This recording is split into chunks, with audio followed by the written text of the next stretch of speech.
দেখো, আমরা তো ষষ্ঠীতে বাপের বাড়ি এসেছিলাম। তো আমাদের বাড়িতে অনেক রকম গাছ ছিল, ফুল গাছ। এত গরম হলে আর ছাদে আসা হয়নি।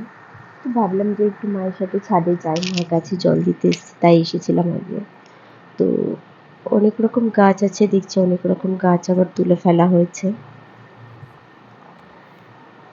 গাছ লাগানো মানে যত্ন করতে হবে তোমাকে, গাছে জল দিতে হবে। আমার শ্বশুরবাড়িতেও কিছু গাছ আমি লাগিয়েছিলাম, কিন্তু সেভাবে সেগুলো বড় হয়ে ওঠেনি, কিছুগুলো নষ্ট হয়ে গেছে, কেননা যেহেতু আমি থাকি না। আর এখানেও মা কিছু গাছ আবার নতুন করে লাগাচ্ছে, যার কারণে ছাদটা একটু নোংরা হয়ে আছে, পরিষ্কার করতে হবে। আমাদের ছাদে যা ফুল গাছ আছে না, এই দিয়ে আমাদের পুজো হয়ে যায়। অনেক রকম জবা ফুল গাছ আছে, প্রচুর জবা ফুল ফোটে। এছাড়াও তোমার জবা দেখাচ্ছি, দেখো এই জবা ফুল। এগুলো না, এই ফুলগুলো ফুটছে না, পড়ে যাচ্ছে কলিগুলো, কেন জানি না। তোমরা যদি কেউ জেনে থাকো বলো তো কেন পড়ে যাচ্ছে।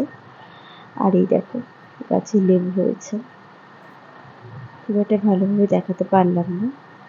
আর এখানে রয়েছে,